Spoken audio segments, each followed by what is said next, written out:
नमस्कार प्रेक्षकांनो, मालिकेच्या आजच्या भागामध्ये आपल्याला पाहायला मिळणार आहे की ऊर्जाने हुशारीने हर्षवर्धनचा डाव उधळलाय. कारण ऊर्जाला आता समजलंय की यामागे मला अडकवण्यामागे हर्षवर्धन जहागीरदार तर नाहीये ना, हा प्रश्न ऊर्जाच्या मनात आलेला आहे. कारण ज्या पद्धतीने हर्षवर्धन जहागीरदार तिला मदत करत आहेत, याचाच अर्थ शौर्य आणि त्याचबरोबर ऊर्जा या दोघांच्या नात्यामध्ये फूट पडण्याचं काम चालू आहे. ज्या गोष्टी घडत आहेत त्या इतक्या विचित्र पद्धतीने आहेत, त्यामुळं ऊर्जा आता विचार करायला लागलेली आहे की या सगळ्या मागे हर्षवर्धन जहागीरदारचा तर हात नाहीये ना. कारण शौर्य येऊन आता ऊर्जाला विचारतोय, शौर्य ऊर्जाला म्हणतोय की बोल ऊर्जा, का का केलंस तू असं, असे प्रश्न शौर्याने उभे केलेले आहेत. आणि तेव्हा मात्र आता ऊर्जालाही प्रश्न पडलेला असतो. ऊर्जा का म्हणते की हे सगळं का झालंय, या सगळ्या मागे कोणाचा हात आहे, अशा अनेक गोष्टी आता ऊर्जाच्या समोर येऊ लागलेल्या असतात. आणि मग मात्र ऊर्जाला धक्का बसलेला असतो. ऊर्जा म्हणत असते की नाही, काहीही झालं तरीही या सगळ्या गोष्टी ज्या घडत आहेत त्या चुकीच्या पद्धतीने घडत आहेत हे लक्षात आलेलं असतं. आणि ऊर्जा मात्र आता विचार करायला लागलेली आहे. त्यामुळं ऊर्जाला प्रश्न पडलेला असतो की काहीही झालं तरीही मी आता शांत राहणार नाही. कारण इकडे शौर्य येऊन ऊर्जाला सांगत असतो की काहीही झालं तरीही तू डॅडचं ऐकायला पाहिजे होतं. डॅडने एवढ्या सगळ्या गोष्टी तुझ्यासाठी केल्या, पण तुला त्याचं काहीही वाटलेलं नाही, असं शौर्य ऊर्जाला सांगत असतो. ऊर्जा मात्र त्याच गोष्टींचा विचार करत असते. कारण ऊर्जाने सत्याच्या बाजूने लढायचं ठरवलेलं असतं, सत्याची बाजू ऊर्जाने घेतलेली असते. म्हणून ऊर्जाने कोर्टात सांगितले की हो, माझ्या हातात बंदूक होती, गोळी माझ्या बंदुकीतून सुटलेली आहे, पण माझ्या बंदुकीतून सुटलेली गोळी ही लागलेली आहे असं नाही, असं स्पष्टपणे तिनं सांगितलेलं आहे. तर इकडे कोर्टामध्ये कशा पद्धतीने हे सगळं होतंय, हर्षवर्धनला माहिती होतं की त्याने सांगितलेली गोष्ट ऊर्जा वापरणार नाही, असत्याचा मार्ग ऊर्जा वापरणार नाही. आणि म्हणूनच हर्षवर्धनने जाणीवपूर्वक ही गोष्ट ऊर्जाला सांगितलेली आहे. तर हे सगळं जेव्हा घडत असतं तेव्हा मात्र ऊर्जा कशा पद्धतीने या सगळ्या गोष्टी करत आहे त्यावरून हे सगळं समोर येऊ लागलेलं आहे. तर इकडे कोर्टामध्ये आता ऊर्जाला हजर केलेलं आहे आणि ऊर्जाच्या बाबतीत तिथं बोललं जात असतं, सांगितलं जात आहे की या सगळ्यामागे कोणाचा हात आहे. तर इकडे ऊर्जाच्या जामिनावरती आज सुनावणी होणार असते. तर ॲडव्होकेट कीर्तिकर हे म्हणतात की ऊर्जा शिंदेने जे स्टेटमेंट दिलेलं आहे ते पोलिसांना दिलेलं आहे. तर परब यांना मी बोलवत आहे, परब यांनी इथे यावं. आणि त्याचबरोबर हे सगळं जेव्हा घडत असतं तेव्हा मात्र परब यांनी ते स्टेटमेंट दिलेलं असतं की काय करायचं आहे. त्याच वेळी इकडे परबला ते विचारत असतात आणि मग मात्र परब सांगतात की हो, ऊर्जा शिंदे यांच्या हातामध्ये तिथे मला रिव्हॉल्वर होती, म्हणजेच वेपन त्यांच्या हातामध्ये होतं. त्याचवेळी तिथे ऊर्जा शिंदे त्याचबरोबर विक्रांत शिर्के हा कोसळलेला होता, त्याला गोळी लागलेली होती. या सगळ्या गोष्टी आता तिथे बोलल्या जात असतात. तेव्हा मात्र परबचं हे बोलणं ऐकून ऊर्जाला सुद्धा धक्का बसलेला असतो. त्याचबरोबर पद्मा, आता पद्माला माहिती असतं की या केसमध्ये सुनावणीच्या वेळेस आता पद्माला पुढे केलं जाणार आहे. या गोष्टी पद्माच्या सुद्धा लक्षात आलेल्या असतात. त्याचबरोबर जज साहेब म्हणतात की ॲडव्होकेट कीर्तिकर, आत्ता आपण जी केस चालवत आहे तिथे सुनावणीसाठी आहे, त्यामुळं त्या व्यतिरिक्त कोणतेही प्रश्न जास्त प्रमाणात विचारायचे नाही, असं आता कीर्तिकरांना सांगितलं जातं. तेव्हा मात्र कीर्तिकर म्हणत असतात की हो, मग पद्मा कदम हिला मला चौकशीसाठी बोलवायचं आहे, असं सांगितलं जातं. मग पद्मा कदम हाजीर हो म्हटल्याबरोबर पद्मा तिथून उठते. पद्माला माहिती आहे की तिनं काय सांगायचं आहे ते. कारण ज्या पद्धतीने पद्माने आता कोर्टामध्ये साक्ष द्यायची आहे त्यानुसार ह्या सगळ्या गोष्टी घडत असतात. पद्माला ऑलरेडी आता सांगितलेलं असतं की ह्या सगळ्यामध्ये ज्या गोष्टी घडत असतात त्यावरून पद्माला आठवतं की हर्षवर्धन जहागीरदारने तिला सांगितलेलं आहे की तू सांगायचं नाही की गोळी ऊर्जाने झाडलेली आहे. मग पद्माला आता बोलायला सांगितलेलं आहे. तर पद्माला विचारलं जातं की पद्मा कदम, तुम्ही सांगा तिथं नक्की काय घडलेलं होतं. तुम्ही त्या ठिकाणी होता, एकमेव तुम्ही आयविटनेस आहात, तर तुमच्याकडून मला उत्तर हवं आहे की नक्की काय घडलेलं होतं, गोष्टी काय घडलेल्या होत्या, याची उत्तरं मला हवी आहेत. आता मात्र पद्माला या गोष्टींची उत्तरं देणं गरजेचं असतं. आणि तेव्हा मात्र पद्मा सांगत असते की हो, मी तिथं होते, मग पद्माला विचारलं जातं की सांगा, काय काय झालं तिथं, कशामुळे हे सगळं झालंय, बोला तुम्ही, असं विचारलं जातं. पद्माला आता उत्तर द्यायचं आहे, पद्माला कळत नसतं की काय बोलू. पण हर्षवर्धन जहागीरदारने सांगितलंय, तू जर का सांगितलं की गोळी ऊर्जाने झाडली, त्या क्षणी ऊर्जा याच्यामध्ये अडकली जाणार आहे, असं आता हर्षवर्धन जहागीरदारने सांगितलेलं असतं. आणि पद्मा मात्र बिचारी घाबरलेली असते. पद्मा म्हणत असते की नाही, ऊर्जाताईला मला अडकवायचं नाहीये, हा पद्माचा विचार असतो. आणि त्याच वेळी इकडे पद्माला विचारल्याबरोबर ती सांगते की मला विक्रांतने पकडलेलं होतं, त्यामुळं मला माहीत नाहीये की गोळीचा आवाज आला, पण मी त्यावेळी बाजूला पडलेले होते, मला नाही माहिती की गोळी कोणी झाडली ते, असं ती सांगते. मग पद्माला हे विचारलं जातं की तिच्या हातात बंदूक होती का, तेव्हा ती म्हणते की हो, ऊर्जाताईच्या हातात बंदूक होती, पण मी शुअर नाही सांगू शकत ना की ऊर्जाताईने गोळी झाडली आहे, असं पद्माने उत्तर दिलेलं असतं. त्यानंतर आता पुढचा प्रश्न विचारला जातो की म्हणजे इनडायरेक्टली तुम्ही ही पळवाट काढते, तुम्हाला कोणीतरी सांगितलंय का हे सगळं बोलायला. तेव्हा मात्र पद्मा म्हणते की नाही, मी जे खरं आहे ते सांगते, कारण मला विक्रांतने पकडलेलं होतं आणि जेव्हा गोळी झाडली गेली तेव्हा मला त्याने ढकललेलं, त्यामुळे मी बाजूला जाऊन पडले होते, त्यामुळं मला माहीत नाही आहे की गोळी कशी लागली किंवा काय झालं, असं पद्मा सांगत असते. तेव्हा मात्र हर्षवर्धन त्याचबरोबर शौर्य सगळेजण पाहत असतात, कारण त्यांनाही माहिती आहे की यामध्ये काय घडलेलं आहे. कारण ऊर्जाने स्वतः स्टेटमेंट दिले की तिच्या हातात बंदूक होती, तिने गोळी झाडली. फक्त ऊर्जाने सुद्धा स्टेटमेंटमध्ये हे सांगितलेलं नाहीये की तिनं झाडलेली गोळी ही विक्रांतला लागलेली आहे, असं ऊर्जाने सांगितलेलं नाही. परंतु आता ज्या गोष्टी घडत असतात त्यावरून क्लिअर होऊ लागलेलं असतं की या सगळ्यामागे कोणाचा हात आहे हे शोधणं गरजेचं आहे. तेव्हा मात्र आता ऊर्जा इथे उभी असते. पद्माला वारंवार विचारलं जातं, पद्माला टॉर्चर करण्याचा प्रयत्न केला जातो. तेव्हा मात्र जज साहेब तिथं सांगतात की ॲडव्होकेट कीर्तिकर, तुम्ही इथे साक्षीदाराची उलट तपासणी घेऊ शकत नाही, तुम्हाला फक्त इथे हे दाखवून द्यायचं आहे की यामध्ये नक्की काय झालेलं आहे. आता मात्र पद्मा शांत होते. कीर्तिकर म्हणतात की येस मिलॉर्ड, आणि असं म्हणत कीर्तिकर आता बोलायला सुरुवात करतात.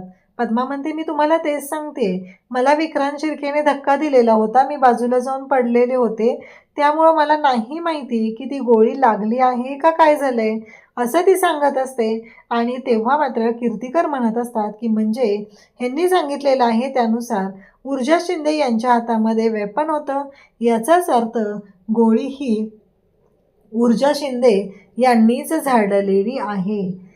तेव्हा मात्र इथे ऊर्जा ज्या पद्धतीने या सगळ्या गोष्टी बोलत असते.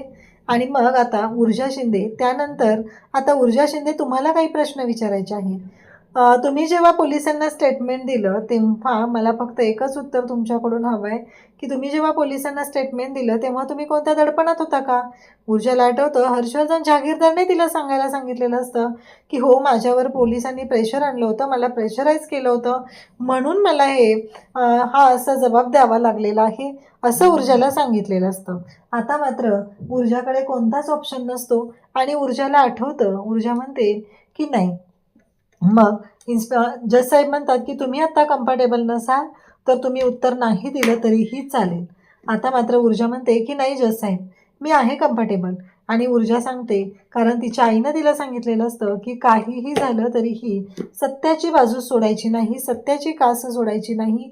तुला माहिती आहे तू काय केलेलं आहे, त्यामुळं ज्या पद्धतीने हे सगळं घडत आहे त्यानुसार एक गोष्ट लक्षात ठेव, तू कधी सत्याची बाजू सोडू नकोस, असं म्हणून सांगितलेलं असतं. आणि आता मात्र ऊर्जा सांगते की हो जज साहेब, मी कोणत्याही दडपणाखाली येऊन हे साक्ष दिलेली नव्हती, मी माझ्या मर्जीने सांगितलेलं आहे आणि पूर्णपणे शुद्धीत सांगितलेलं आहे. आता मात्र हर्षवर्धन पाहत राहतो. हर्षवर्धनला असं वाटत होतं की चांगली सापडली का चाट्यात, हिला सोडायचं नाही, असा हर्षवर्धनचा डाव असतो, पण तो डाव मात्र चांगलाच फसला जातो. हर्षवर्धनला वाटत होतं की ऊर्जा आपल्या तावडीत सापडली, पण ती ऊर्जा आहे ॲडव्होकेट ऊर्जा शिंदे. एकदा चूक झाली, तिने त्या बाईवर विश्वास ठेवला, पण प्रत्येक वेळेसच अशी चूक होईल असं नाही ना. हर्षवर्धनला वाटतंय काय की तो अडकू शकतोय, तो ऊर्जाला अडकू शकतोय, पण नाही, तो ऊर्जाला अजिबात अडकू शकत नाहीये, ही गोष्ट तेवढीच खरी आहे. त्यानंतर इकडे पाहायला मिळतं ते म्हणजेच की आता हर्षवर्धन त्याचबरोबर शौर्य सगळेजण पाहत राहतात. ऊर्जा सांगते की जज साहेब मला काहीतरी सांगायचं आहे. तेव्हा जज साहेब म्हणतात बोला काय झालं. तेव्हा ऊर्जा सांगते की जज साहेब मला काही गोष्टी जज साहेब मी खात्रीने एक गोष्ट सांगू इच्छिते ती म्हणजे त्या दिवशी माझ्या हातात हत्यार होतं. बरोबर आहे, मला मान्य ही गोष्ट. माझ्या हातामध्ये हत्यार होतं आणि त्याचबरोबर माझ्या हातामध्ये बंदूक होती. पण जज साहेब मला एक गोष्ट कोर्टाला सांगायचे आणि ती अत्यंत महत्त्वाची आहे. ती म्हणजे मी गोळी झाडल्यानंतरही विक्रांत माझ्याकडे पाहून हसत होता. म्हणजेच मी झाडलेली गोळी ही विक्रांत शिर्केला लागलेलीच नव्हती. त्यानंतर तो माझ्या पाठीमागे पाहत होता. म्हणजे माझ्या पाठीमागून कोणीतरी त्याच्यावरती वार केलेला आहे आणि ती गोळी त्याला लागलेली आहे असं इकडे ऊर्जा सांगत असते. ऊर्जाचं असं म्हणणं असतं की मी गोळी झाडलेली विक्रांतला लागलेलीच नाही असं ऊर्जा आता स्पष्टपणे बोलत असते. तेव्हा मात्र जज साहेब म्हणतात पण ॲडव्होकेट ऊर्जा शिंदे तुमच्या हातामध्ये रिव्हॉल्वर होतं. तेव्हा ऊर्जा सांगते की हो माझ्या हातामध्ये रिव्हॉल्वर होतं. मग जज साहेब सांगू लागतात की मग तुमच्या हातामध्ये रिव्हॉल्वर होतं, गोळी तुम्ही झाडले तरीही तुम्ही असं कसं म्हणू शकता की गोळी तुम्ही झाडलेली नाही. म्हणजे तुम्ही झाडलेल्या गोळीतून विक्रांतला गोळी लागलेली नाही आहे. आता ऊर्जा म्हणते की मी झाडलेल्या गोळीतून विक्रांतला गोळी लागलेली नाही आहे. विक्रांतला गोळी जी लागलेली आहे ती वेगळीच गोळी लागलेली आहे. ती माझ्या पाठीमागून कोणीतरी हल्ला केलेला होता असं ऊर्जा सांगत असते. तेव्हा मात्र जज साहेब म्हणतात की हो बरोबर आहे, पण त्या गोष्टीला पुरावा काय आहे. इन्स्पेक्टर साहेबांनी सांगितलेलं असतं की अजून विक्रांत शिर्केला लागलेली गोळी आणि त्याचबरोबर ऊर्जा शिंदे यांच्याकडे असलेले वेपन त्यातली गोळी हे मॅच झालेलं नाही आहे. त्याचे रिपोर्ट अजून यायचे बाकी आहेत असं सांगितलेलं असतं. तेव्हा मात्र इकडे ऊर्जा स्पष्टपणे सांगते की मी कोर्टामध्ये मान्य आहे की मी तिथे होते, माझ्या हातात रिव्हॉल्वर होती, पण माझ्या गोळीमुळे विक्रांत शिर्केचा जीव गेलेला नाही असं ऊर्जाने स्पष्टपणे सांगितलेलं असतं. आता मात्र सगळेजण तिथं असतात. ऊर्जा म्हणते मान्य आहे मी गोळी फायर केली, माझ्या हातात बंदूक होती, या सगळ्या गोष्टी मला मान्य आहेत, पण मी ही गोष्टच मान्य करू शकत नाही की माझ्या गोळीमुळं माझ्या पिस्तुलीत लागलेल्या गोळीमुळं विक्रांतचा जीव गेला आहे. कारण ती गोळी मी विक्रांतला मारलीच नव्हती, तर ती गोळी जी आहे ती विक्रांतला न लागता ती दुसरीकडे गेलेली आहे असं ऊर्जाने क्लिअर केलेलं असतं. पण आता लगेचच बोलायला सुरुवात करतात ते म्हणजे तिथे असलेले ॲडव्होकेट कीर्तिकर. ॲडव्होकेट कीर्तिकर म्हणतात की जजसाहेब ह्या पळवाट आहेत. ऊर्जा शिंदे एक नामांकित वकील आहेत आणि त्या काहीही करू शकतात, पुराव्यांबरोबर छेडछाड केली जाऊ शकते असं सांगितलं जात असतं. तेव्हा मात्र ऊर्जाला जामीन मिळू द्यायचा नाही. एकतर घटनास्थळी त्या होत्या, त्यांच्या हातामध्ये वेपन होतं आणि त्याहीपेक्षा आता ऊर्जा शिंदे यांच्याबरोबर यांना साथ देण्यासाठी लोक बाहेर पडलेले आहेत आणि ते प्रोटेस्ट करत आहेत. त्यांचं असं म्हणणं आहे की ऊर्जा शिंदे ही तिनं जो काही निर्णय घेतलेला आहे तिच्यामुळं आज कितीतरी महिलांना न्याय मिळालेला आहे. पण कायद्याला स्वतःच्या हातात घ्यायचं नाही ही गोष्ट ही तेवढीच महत्त्वाची असते. तर इकडे आपल्याला पाहायला मिळतं की जज साहेबांनी आता ऊर्जाला 2 दिवसाची पोलीस कोठडी सुनावलेली असते आणि त्याचबरोबर ऊर्जाला जामीन रद्द केलेला असतो. आता मात्र गोष्टी खूप भयानक अशा पुढे येऊ लागलेल्या असतात. ऊर्जाला पोलीस घेऊन चाललेले असतात. शौर्य मात्र ऊर्जाकडे पाहत असतो. शौर्य म्हणत असतो की नाही काहीही झालं तरीही मला या गोष्टीचा सोक्षमोक्ष लावला पाहिजे हे शौर्याच्या डोक्यात सुरू झालेलं असतं. तर इकडे पाहायला मिळतं की आता ऊर्जाला भेटायला शौर्य पोलीस स्टेशनमध्ये येतो. पोलीस स्टेशनमध्ये आल्यावर तो म्हणतो की तुला कळतंय का ऊर्जा तू काय करून ठेवलेस, तुला सांगितलं होतं ना कोर्टामध्ये हे सांग की तू गोळी झाडलेली नाही आहे. तेव्हा ऊर्जा म्हणते की शौर्य तू मला असं कसं सांगू शकतो की मी खोटं बोलायचं. तेव्हा शौर्य म्हणतो की अशी कितीतरी लोक आहेत जे खोटं बोलून सुद्धा या सगळ्या गोष्टी मॅनेज करतात आणि इतके दिवस ते वर्ष बाहेर राहतात. मला तुला बाहेर काढायचं होतं कारण मला तुझ्याबरोबर पुरावे शोधायचे आहेत आणि तुला निर्दोष सिद्ध करायचं आहे. ऊर्जा म्हणते हो मला मान्य आहे, हे सगळं करावंच लागणार आहे. पण शौर्य चिडतो. तो म्हणतो की डॅडनी तुला एवढं सांगितलं होतं, तू त्यांचंही ऐकलेलं नाही आहे. ऊर्जा म्हणते की तेच तर मला कळत नाही आहे, तुझे डॅड असे मधूनच माझ्याशी एवढे चांगले का वागायला लागलेत, काय कारण आहे त्याचं, असं तेही बोलत असते. तेव्हा मात्र शौर्य शांत राहतो. जो ऊर्जाला म्हणतो की डॅडने सांगितलं होतं. ऊर्जाला कळलेलं असतं की ऊर्जाला सोडून त्या हर्षवर्धन जागीरदारचा डाव काय आहे हे ऊर्जाच्या चांगलंच लक्षात आलेलं असतं. शौर्य म्हणत असतो, पण तू चूक केलीस ऊर्जा, तू असं वागायला नको होतं. काही झालं तरीही काही गोष्टी ज्या आहेत त्या क्लिअर करायला हव्या होत्या, असं इकडे शौर्य तिला सांगत असतो. तेव्हा मात्र ऊर्जा म्हणत असते की मी माझी तत्त्व सोडू का? मी माझी तत्त्व सोडून मी खोट्याची साथ देऊ का? कसं आहे माहिती आहे का शौर्य, मी आजपर्यंत कधीच माझ्या तत्त्वांशी तडजोड केलेली नाही आहे. त्यामुळं मी आत्ताही माझ्या तत्त्वांशी तडजोड करणार नाही.